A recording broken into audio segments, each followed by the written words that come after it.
We only have one more storyteller, and we saved the best for last. Very excited to announce that Bob Griffin will be telling a story. He has been a sports anchor and a news anchor, and I left my notes, but there's a story about him going from Channel 12 as a sports anchor, right, to Channel 3 and as the news anchor. And then apparently somebody came up to him and said, you know, you're really good. You're a lot better than that other Bob Griffin who who was the anchor of the sportscast. So, but he has been a treasure. He's been involved in TV and radio in Shreveport ever since 1961. And I know that year because I was born in that year. So with no more ado, I asked him about hugs, and he says, we don't hug. And then he told the truth, which is his grandkids, 10 of them, give him lots of hugs. Good ones. Hey. Yeah, I worked a while over at Channel 12. And one day they called me in and says, we don't need you anymore, which is okay. That's the breaks of the game. God has been good to me. And where I am today, I couldn't ask for any better, and I wouldn't have been where I am today if they hadn't let me go back in 2009, whatever it was. But I am glad to be here. But you know, I've been here so long, and like I say, God has been good to me. When I first came, over at Channel 12, I did a kids show called Bob and His Buddies. Everywhere I went, people pointed at me and says, hey, there goes Bob and his buddies. And then I started doing sports, and everywhere I went, people pointed at me and say, hey, there's that TV sports guy.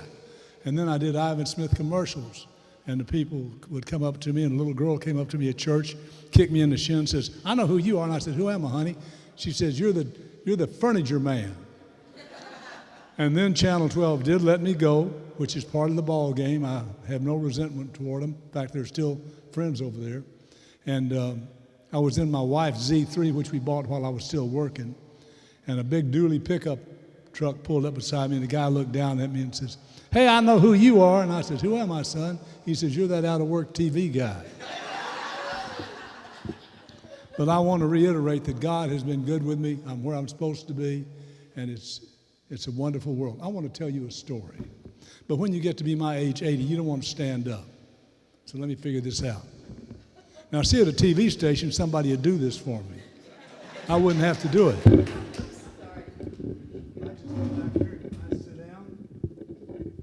And they'd set the mic level. They'd put the mic in the right place. You're doing pretty good. Oh, yeah. Nothing spectacular here, folks. This is going to be a very simple story. I want to tell you a story about Carl Howard Dunn.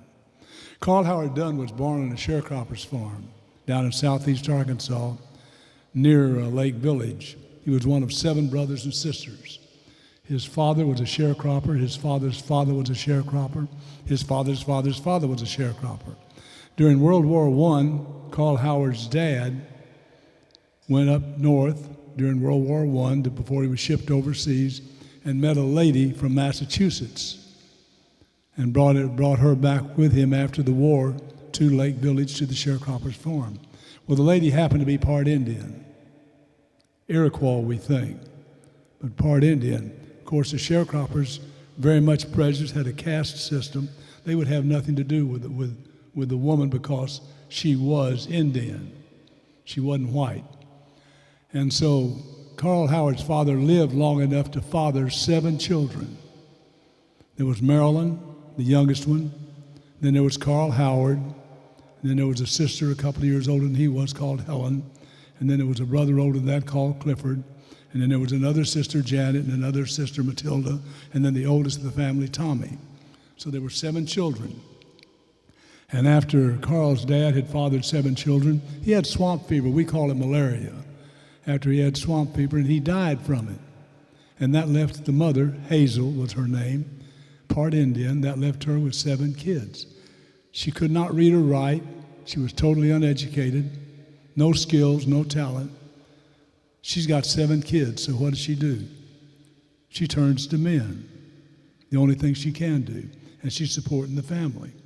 Well, when she started doing that, now she had to do that because nobody would come help her. None of these other families would come in and help her. They'd just go your way. Well, after she turned them in, then they came in and took all the kids away from her. And the way they worked, they took Marilyn, and put her with a relative. They took Carl, Helen, and Clifford, put them in the back of a pickup truck, and drove them to the Baptist Bottoms Orphanage in Monticello. Janet and Matilda, they were old enough to kind of work in people's houses. Tommy was old enough to work in the fields, so the family got split up.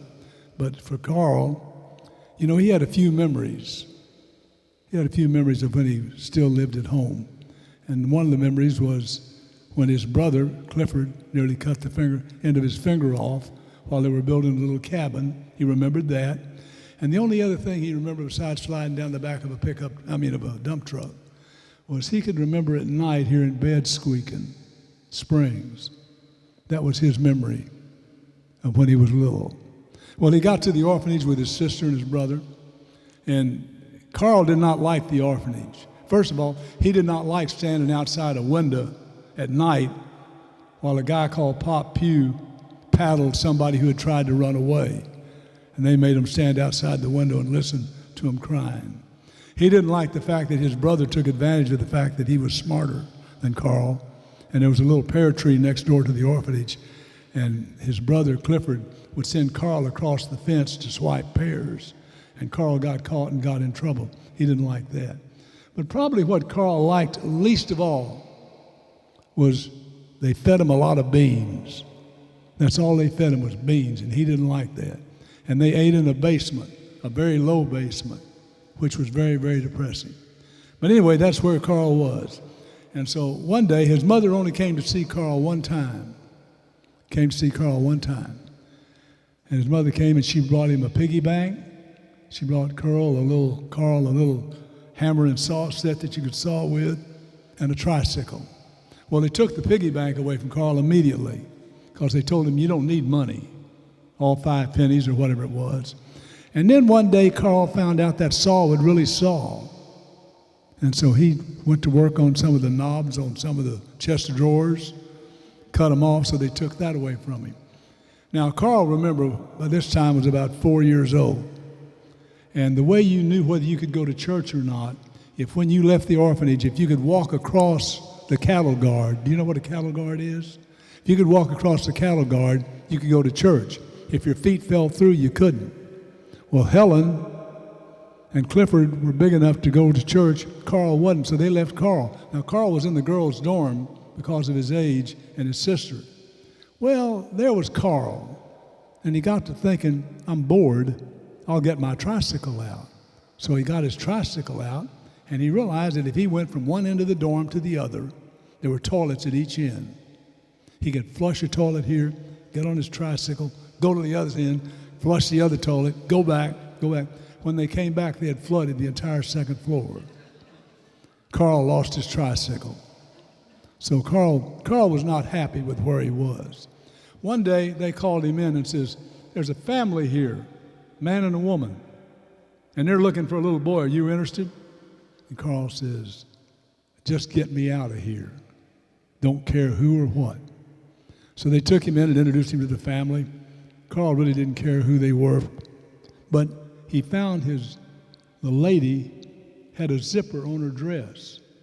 Carl had never seen a zipper. He'd only seen buttons. So he got to go zip, zip, zip, zip, and he got to thinking, man, this can't be all bad. This must be pretty good. So they talked for a while and got to, visited with each other. And they said, do you want to go with them, Carl? And Carl said, yeah, just get me out of here. Just get me out of here. And they said, well, Carl, you'll have to leave your brother and your sister. Carl says, I don't care, just get me out of here. I don't like it here. And they said, are you sure? He said, yeah. He said, do you want to go today? And he says, let's go right now. Let's go.